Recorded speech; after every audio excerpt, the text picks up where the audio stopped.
We're glad to know that you're still there. It's still the breakfast on Plus TV Africa. And it's time now to x-ray some of the headlines on our national dailies. And to do that with me on Off the Press is Mr. Tunde Kolawole, a legal practitioner, speaking to us here in Lagos. Good morning and welcome to the program, Mr. Kolawole. Good morning, my brother. Thanks for having me. We do hope you slept well anyway. Yes, I did, except that there were occasional power interruptions, which made the weather not to be too conducive to good sleep. Immediately after the 400 uninterrupted days, 400 days of uninterrupted, okay, let me not say uninterrupted power supply, but that the grid did not collapse, and the national body for power said that, okay, it's been 400 days, and they were clapping for themselves. We've seen the grid go down twice. Immediately after that, it's like it was a negative prayer that they made. But we thank God. Okay, let's begin with the Guardian newspaper this morning. The Guardian newspaper has, as the biggest headline there, the UN General Assembly, Tinubu seeks better deal to end extremism, Africa's exploitation. So let's just begin with that. That is what he said when he spoke in UNGA, UN General Assembly. I would like to just have your take on that. Deep. Honestly speaking, when you see African leaders go to some of these world bodies to make the kind of promises that they make, you get the impression that the rest of the world hold them a living.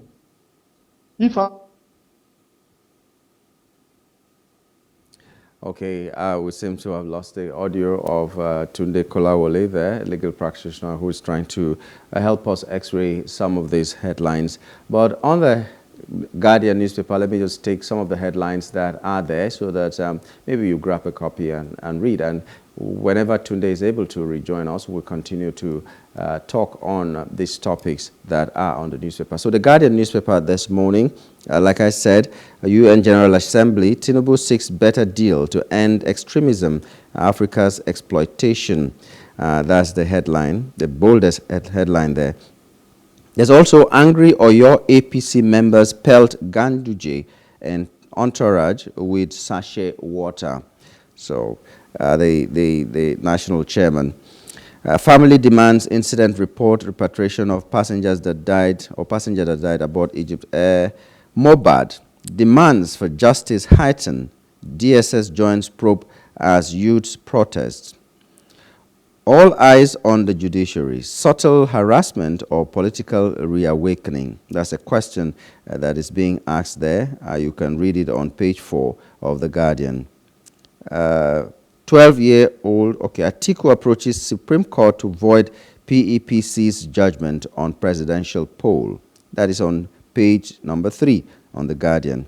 And the unfortunate one there is a 12-year-old boy with missing intestine dies at lawsuit. Remember the story that someone cried out, some parents cried out that their son did not have intestine anymore after an operation that was done on him in a particular hospital. So this boy, even though the state government had promised to take care of the medical bills, unfortunately has passed on again.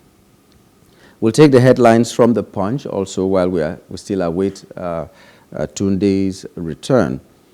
On The Punch newspaper, the biggest headline there is Dangote refinery imports crude as NNPCL swaps oil for loans.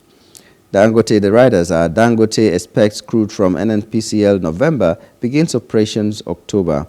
$3 billion crude for loan deals. Others put pressure on local supply. I don't really know what it means by Dangote refinery imports crude. Where are they importing the crude from? I would expect that we have crude in Nigeria, and if he needs crude, why are they using the term import? So you might want to read that story on the Punch newspaper. What is really happening? Is it that he's getting crude from somewhere else and he's coming to refine? Okay.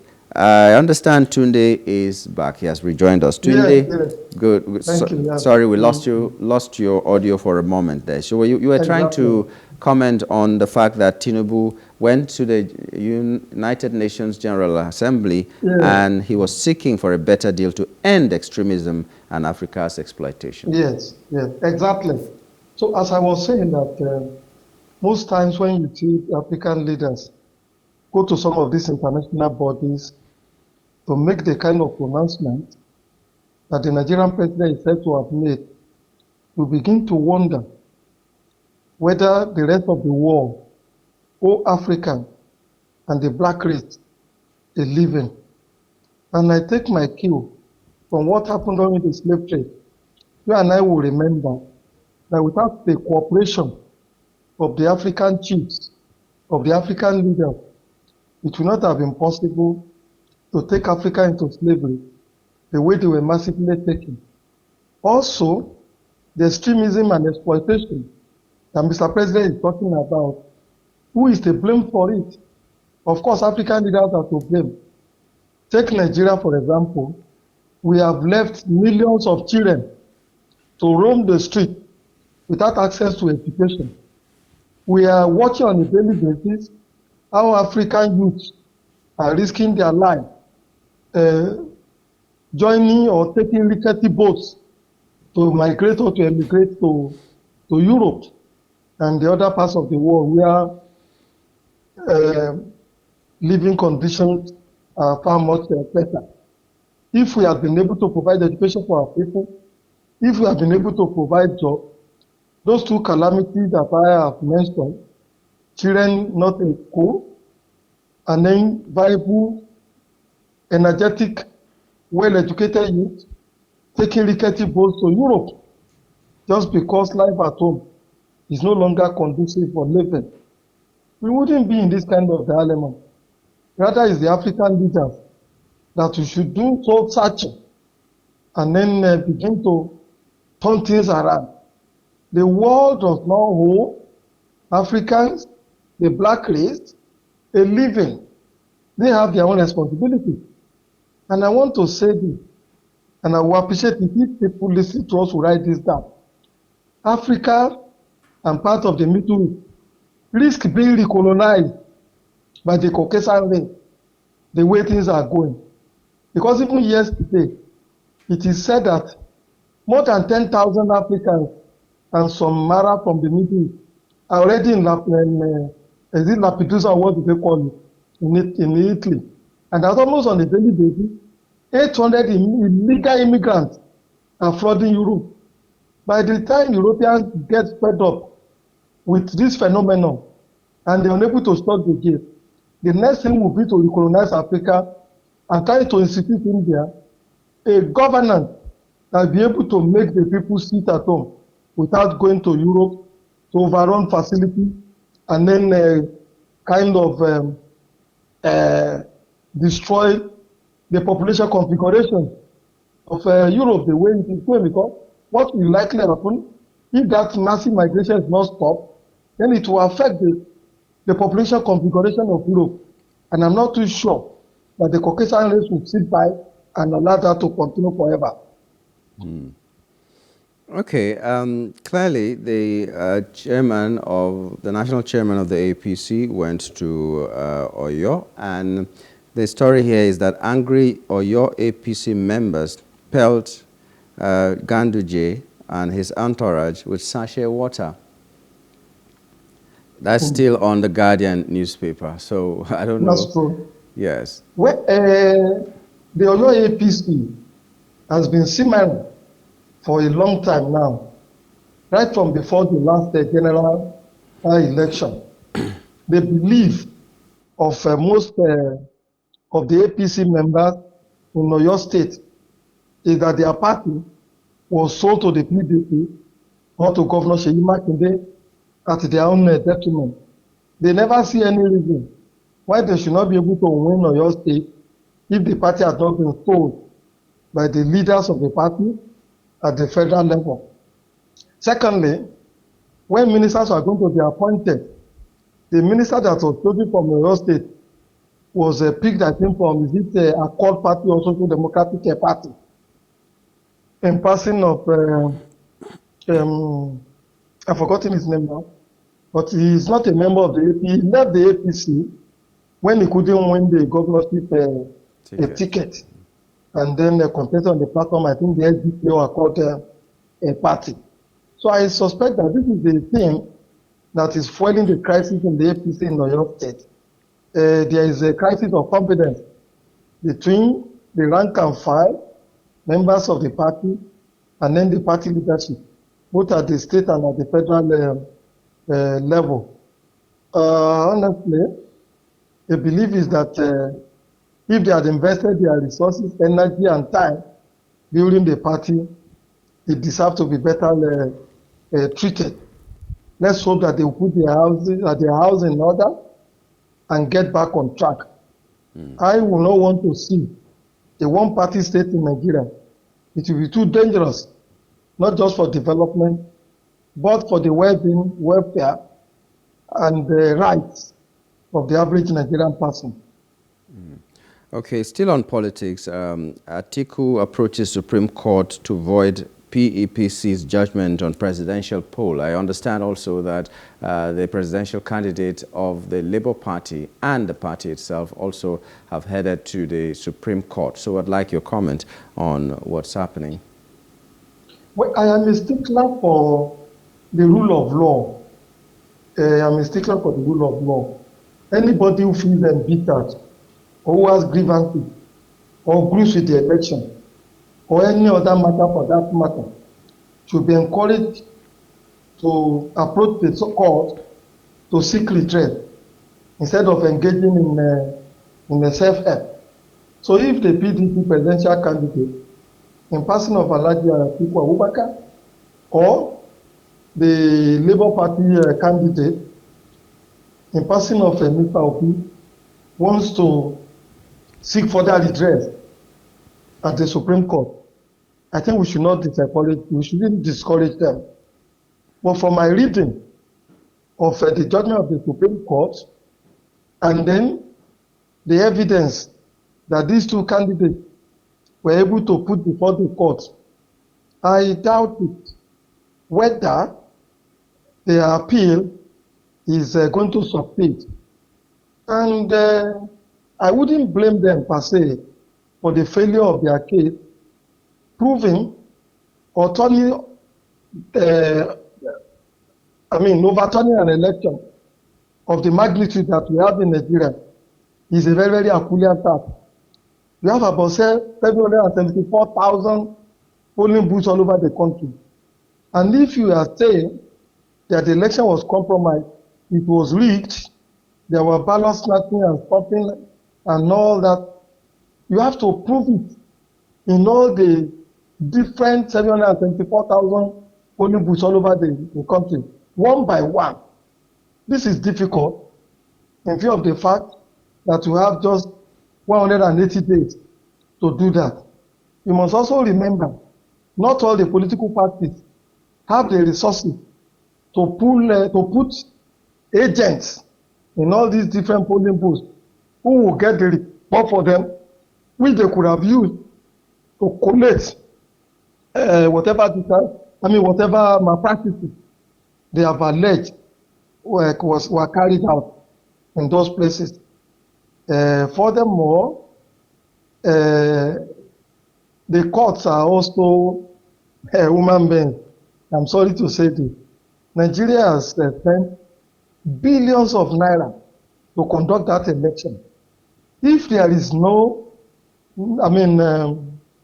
very serious reason to overturn that election, I'm not too sure that any court in Nigeria will want to overturn that election. Yeah, but there's not just that has been spent. And Tunde, just a moment. It is not just one reason that is being taken to the court. of this, the Court of Appeal. There are so many things that are intertwined, apart from the fact that they are complaining that the election was rigged or may have been rigged, and the process was compromised and all that. They are also saying that even the person who won the election was not qualified to stand for election. So there are so many grounds where they are hoping to get. So do you think if that has to pass? Yes. Let's quickly address the qualification. Yes. You are saying the president is not qualified. He has been a senator. He has been a governor. And I'm aware when he contested the election here in Lagos, the issue of qualification, especially the issue of his certificate, were also taken to court at that period in time. And he won. That means there is a precedent with regards to that. And the Supreme Court has not upturned that decision of the Election Petition Tribunal when he was governor and when he was also a senator. So, and you also kind of look at what the Constitution says. He said you must have the equivalent of a second degree certificate with a kind of English that he speaks, with the kind of training that he has had, with the kind of office that he has had. If he has not attained that level, if he has not had the equivalent of a second degree certificate, I'm not too sure he would have been able to be a treasurer at Mobile and some of these other places that he has worked. So, technically speaking, it is an Herculean task to overturn the elections of the last presidential election that was conducted in Nigeria. Precedent, I'm not saying, and the fact before the court does not favor the petitioner. Yeah, I'm not saying the president may not have these papers that you're talking about, the equivalent as you have put it, but we've seen so many cases, especially among the politicians, you know, national assemblies, state assemblies and all that, of people who have been in these positions for very many years, and we just discovered that one Toronto certificate there was a sham. One certificate from this university from abroad was a sham. We've seen a lot of cases like that of people who have successfully been at the helm of affairs for a very long time. So are we talking certificates or are we talking exposure? Because some of these people may have more exposure than the people who even have certificates and could function in these places. But does the law talk about exposure or they're talking about the papers? I'm just trying to... Both. When the Constitution says the equivalent of a second degree certificate, that's when you look at it critically, means exposure. There was a governor in the northern part of the country. I mean, he's no more a governor now, and I will not mention his name. He never went to secondary school. All he did as a young boy was to join the water corporation in his estate. And while working at the water corporation, he was sent through all forms of training. And it is the certificate he got from some of those in-house training that was assessed and said to be equivalent to having a second degree certificate. Okay. And those who took him to court when he won the election were unable to obtain his election. He won the first time and also ran for the second time and completed his term of a stewardship. Then the other cases you mentioned, especially of the former Speaker of House of Representatives, who said he went to Toronto and got a master's degree, but really never went there. When the school was contacted, the school denied that he was ever their student. But in the case of Mr. President, his school has come out openly to say, look, this man's school here is our student. We awarded him the certificate that he is parading. So, what else do you want? If the school has confirmed that the man has studied over there,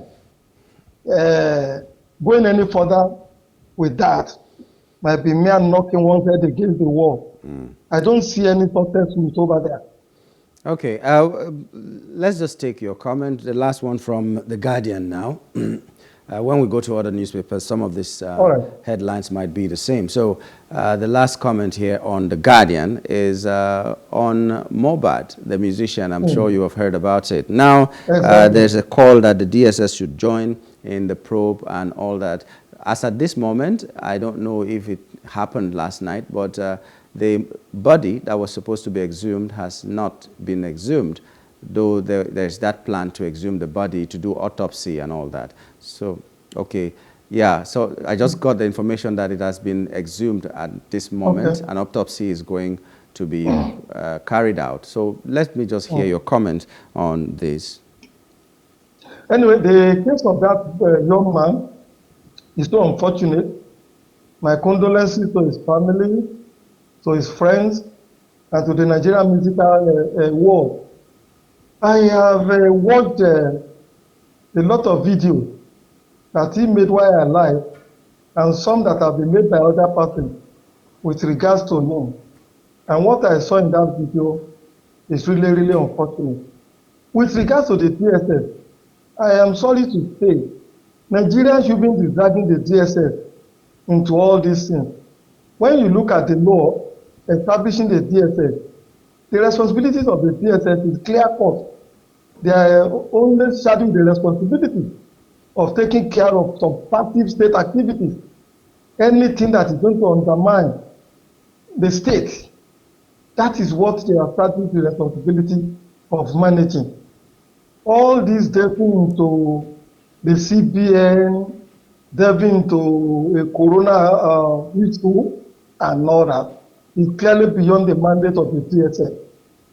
If we drag them into this and it continue like this, we as Nigerians will not begin to complain in the future when they begin to overreach themselves. Remember, not too long ago, a DSS operative was alleged and accused to have gone to kill a tailor in Abuja. Somebody, as we were told or as we read, recruited the DSS official to go and harass, intimidate, and threaten a tailor in Abuja. In the process, the DSS official shot the tailor, killed him, and injured some other person. Now, when you look at the Mohbad case, it's purely a corona issue. And once the police are ready to do their own work, and the corona is also ready to do their own work, I think we might get to the root of this issue. But from what I saw in those videos and what have you, it would appear to me that it is not impossible that two things happened to that young man. The first is that in some of the skirmishes that he had with other people, it's not impossible that he has been hit with a charm, and that it is a consequence of the charm that we saw or that led to his death. It is also not impossible that the young man has begun to kind of develop psychiatric problem. But when you look at the video that he last made on his hospital bed, he was totally incoherent and was saying all sorts of things that kind of betray that he was no longer meant to corpus on that was his hospital bed. Whatever is the case, sir, DNA activity, corona activity, the investigations of the police will bring to light what actually happened to the young man. But if it was the charm that he was hit with, it will be difficult for science to be able to unravel the cause of his death. Because some of these metaphysical things are not amenable or subjective or cannot be unraveled, or is difficult to unravel by science, like DNA and other cosmology activities. Okay, well, we do hope that he will get justice, and everybody else who may have been passing through this will also get justice. We do hope that there will be a link to something of the physical that is covered by law. I hope so. Because witchcraft is not covered by law. Those charms you're talking about are not covered by law. We do hope that there's going to be justice done. Okay, we also have seen what like we talked about earlier on, Tinubu went to, that is the president now, went to the United Nations General Assembly, and he and Joe Biden, the President of the United States, condemned coups in Africa, and they insist on democracy. I don't know. The question I'm trying to ask is that even the forum to do that? Is it by talking, or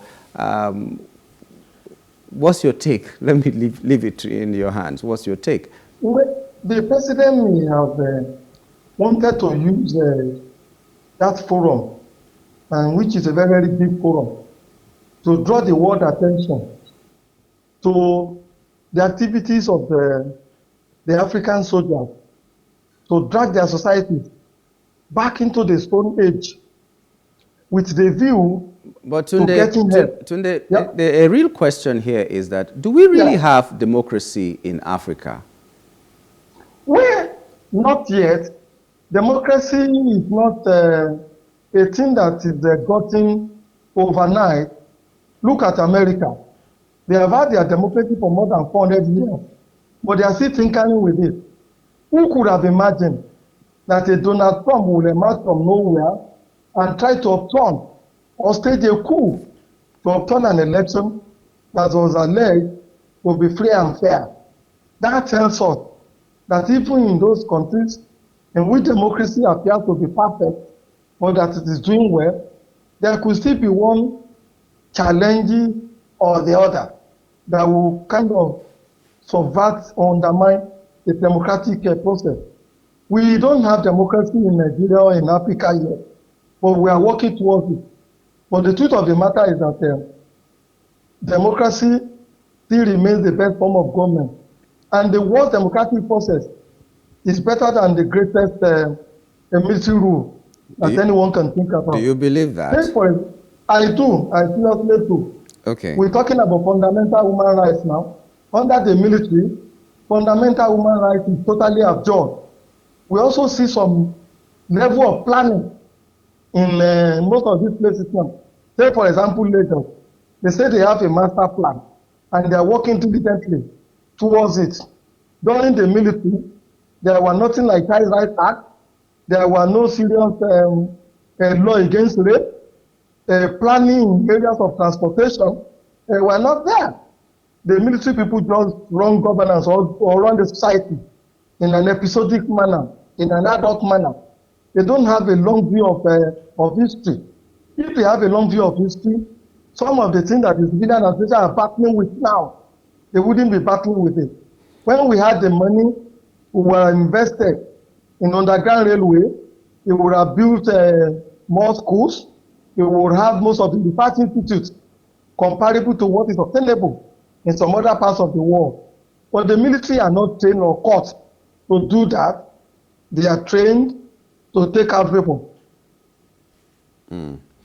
Okay. Well, in this our democracy, let's move to a Edo State on the Nation newspaper right now. The question there is, Obaseki, Shoaibu are at loggerheads. They are fighting. Obaseki and Shoaibu, his deputy, they exchange brickbats over lockout. That's the headline there. Remember that a few days ago, the deputy governor was locked out of his own office. We also know that he has been removed from his official quarters to another, well, anywhere he lives will now be official quarters, but he was removed from wherever he was staying to another place without even a road, no interlock within the compound, and so many other things. It was even like it was undergoing renovation of some sort. That is a deputy governor in a democracy. Well, why we do not encourage people not to be loyal to their bosses? Why we do not encourage people not to exercise patience in the pursuit of their ambition? You must also say that the governor, whether it be in Edo State or in Ondo State, is required to show tolerance. What is the root of this problem? We've been told that Mr. Shaibu wants to succeed the governor. He wants to be governor come the next election. And he has started putting machineries in place to realize his political ambition. In my humble opinion, There is nothing, absolutely nothing wrong with that for a man to be working towards his ambition. The only thing that will be wrong is that if he begins to use state resources to pursue that ambition in terms of money, in terms of vehicle, and other facilities and wherewithal. If he never did that, and the pursuit of his ambition is not or does not, or is not affecting his work as a deputy governor, for God's sake, they should let him be. If Mr. Governor himself hadn't hadn't put the machineries in motion to become governor, I am sure he would not have succeeded. You will not want to be governor and wait until the last minute before you start planning or working towards it. You need at least not less than 4 years to be able to work, to realize your ambition to become a governor in any of the states of Nigeria. You require resources. You have to build structures in all the world, in all the local government, and throughout the state. And you have to approach people to make resources in terms of money and goodwill available to you. You can't do that overnight. That is why you find that some of these deputy governors begin to put structures in place to become a governor. So the governors, knowing some of these things that I've said, ought to be a little bit more tolerant. Look at what is happening in those states too. We are told now that Governor Keredolu is holed up in Ibadan and has also moved against his own deputy. He is dismantling the structure around the deputy governor. The staff around the deputy governor, the spokesperson and all that, have all been relieved of their duties, which is not too good enough.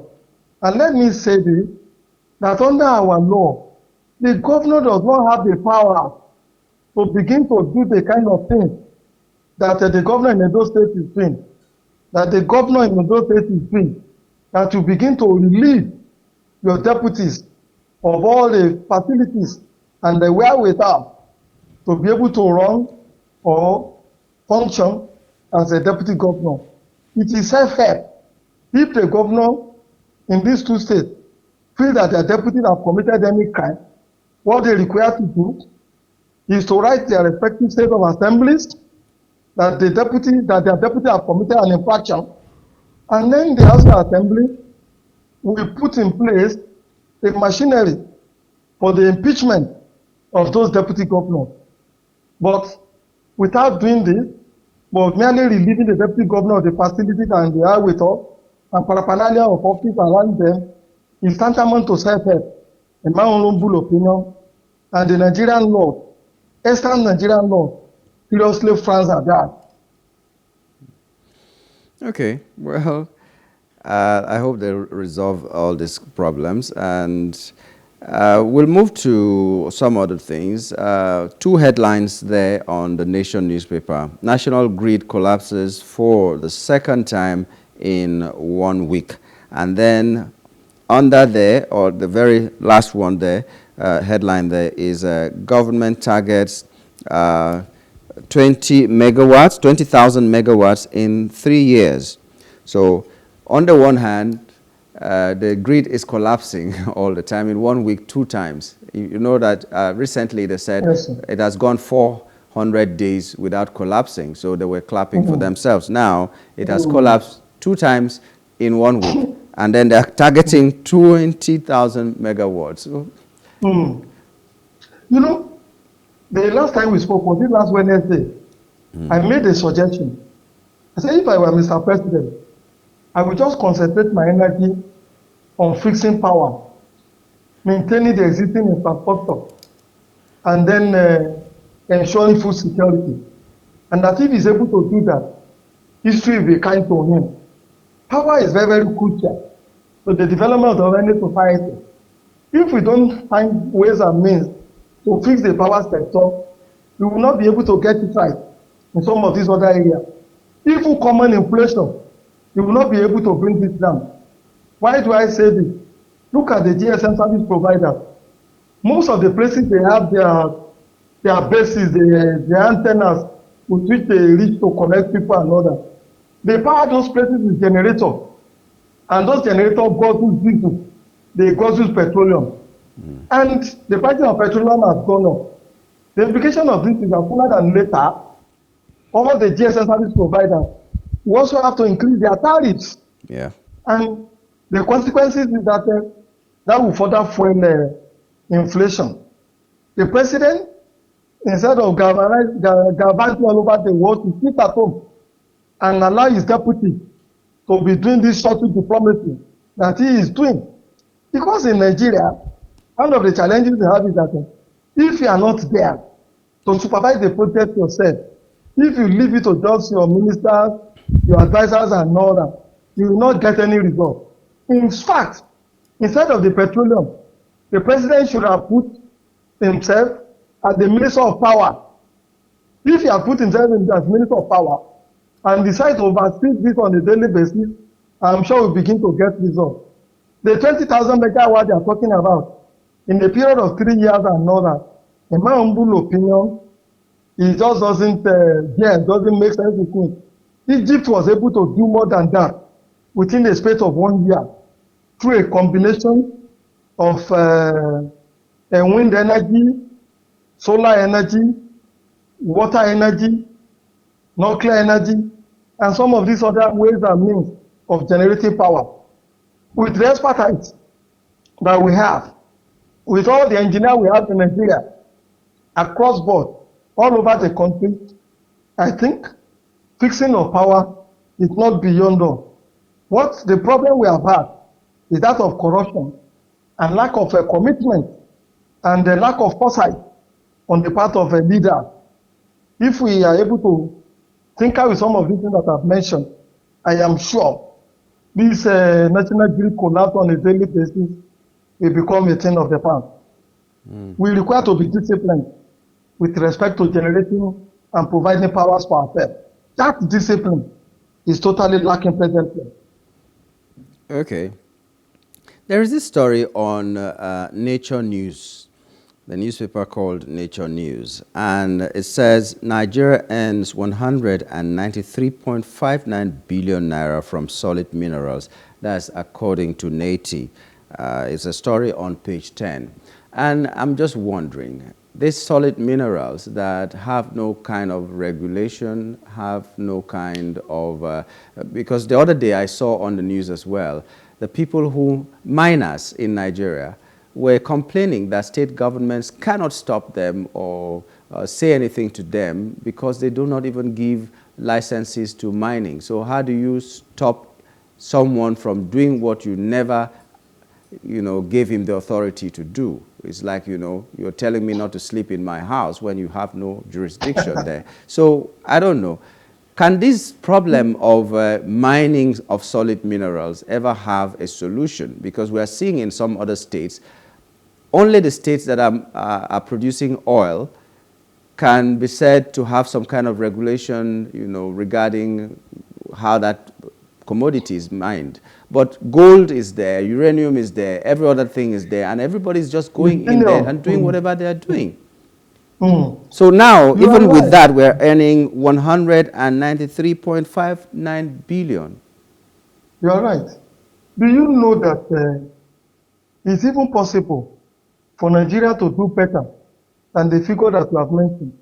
Do you know it's possible for this solid mineral sector to do better than even petroleum? It's possible. Hardly is there any fundamental basic minerals that we don't have in this country. Look at lithium, which I think is used making batteries and all that, and which sells like a hot cake in the international market. It's all over Nigeria. But let's go back to the first leg of the question that you asked. The states, the miners, saying that the state cannot stop them from mining those things. That is true. When you read the Constitution, another instant laws of the land, solid mineral resources is under the exclusive jurisdiction of the federal government. The state government cannot make laws over it. They cannot control it. In fact, if they themselves want to start mining those things, they have to apply to the federal government to be able to do so. except we amend the constitution and put the solid mineral sector under the concurrent legislative list. What the miners have said cannot be overturned. The other area is that look at the haphazard manner in which those solid minerals are being mined. And you ask yourself, what we are doing is just mere artisanal mining, petty mining, mining by the oil for oil, for Indians, for Lebanese, and all that. And you ask yourself, how did these Indians, how did these Lebanese, how did these Chinese get to know and invade those mineral sites and begin to cut the minerals out of the country without paying the appropriate royalties and without passing through the appropriate channel? The answer is not perfect. Our leaders, our allies are behind it. They are the one who bring in these Chinese, these Indians, these Lebanese, and provide security for them to be able to do all this artisanal mining that they are doing all over the country. Well, it would appear to me that the president appreciates the challenges in that sector. It would appear to me that the president is abreast of what is happening with regard to solid mineral, and they need to harness whatever resources are available in that area so as to be able to diversify the productive base of the Nigerian economy. That might be the reason why he has put Mr. Dele Alake, a journalist and a trusted hand, as a minister of the solid minerals. He knows that Dele Alake should be able to give him the results that he expects. But I repeat again, to be able to put things in order in that place, chances are that insecurity, banditry might escalate in those places. Because all the banditry, all the so-called Boko Haram that we are talking about, at the bottom of it is the mining of this solid mineral. The bandits are taking advantage.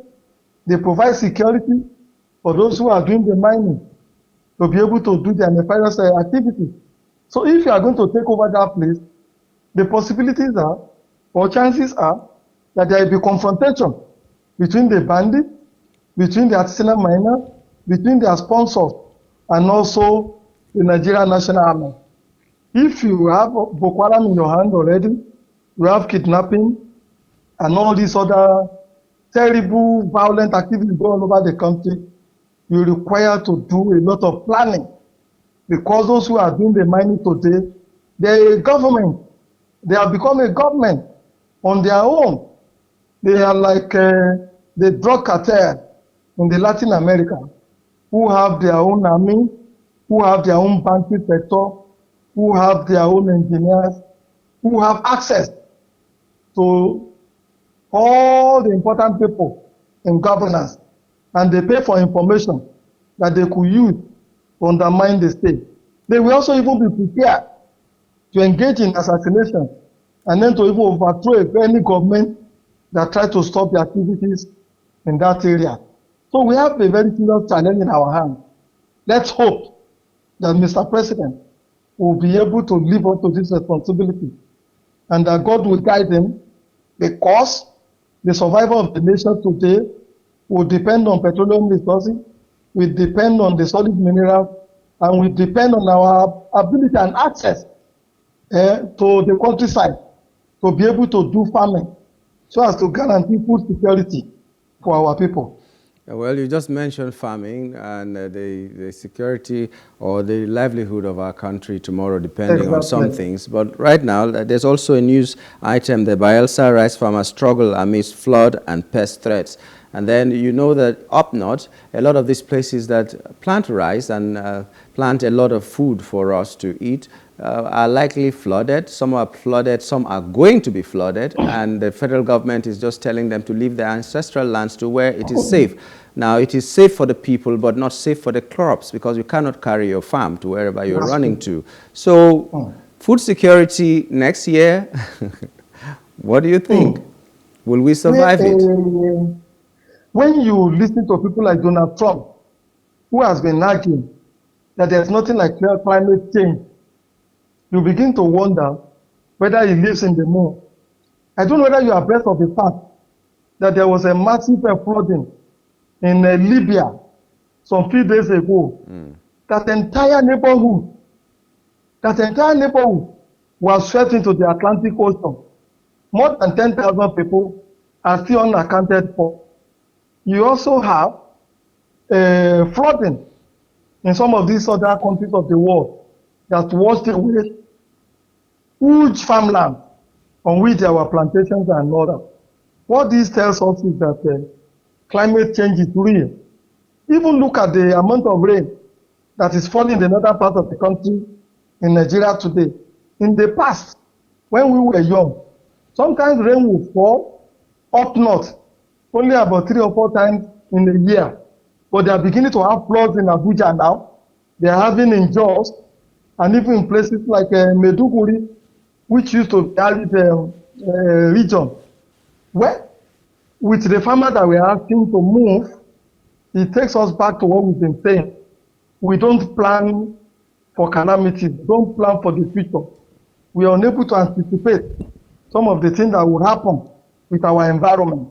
And until we begin to do planning, build barriers against flood, build dams to contain this water when they come in huge quantities, channelize, do canalization of some of our rivers, dredge some of the rivers, some of the streams, to be able to absorb the rainwaters when they come or the flood when they come. You can also build artificial lakes in different parts of the country in which you will channel this water. So during the dry season, you use the artificial lake to irrigate the farms that you have around the places and all that. Look at the number of years that we have been talking about dredging River Niger and Benue to be able to take more heavier ships so that somebody can travel by water from a place like Port Harcourt up to Lokoja, Warrable, and to the other parts of the country. We've nearly been paying lip service to the channelization or to the dredging of River Niger and Benue and some of these other rivers up there. Water, even though difficult to manage, it is an inanimate object that we as human beings should be able to contain, that we should be able to control. And it is not the water that will be controlling us. That each time flood or water is coming, we have to start running away from the water. We have to abandon our farm and then allow the water to wipe off our sweat that has been made on the farm. And then we expose our people to hunger for being unable to affect our crops. Okay, well, government should be more deliberate in Exactly. all the policies and all that. Right now, Exactly. Bayelsa farmers may not have been complaining or might not be complaining if the government took notice of the fact that there are dry season farming that could be done. You know, Exactly. like there are rice varieties that last 2 months. In 2 months from the day of planting it to the day of harvest, you have 2 months. And that is short time, which means from October to December, you can have a farm, a rice farm. From November to January, you can have a rice farm and all. But the government is not doing anything about this. Exactly. Farmers that should plant their farms early enough and harvest cannot do that because they cannot have farm inputs and the rest of those things. We do hope government will be more. Please. You remember that when we were young, the Minister of Agri in the respective places had these essential services.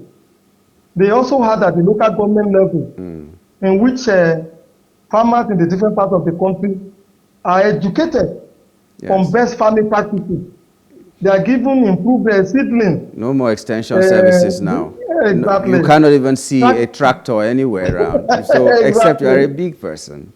Well, Tunde, this is where we'll have to wrap up today on the program. We thank you so much for coming on the show. Thanks for having me. Yeah. I wish you a lovely day. You too. Thank you. We've been talking to Tunde Kolawole, a legal practitioner here in Lagos. We'll take a break and return in a moment. Stay with us.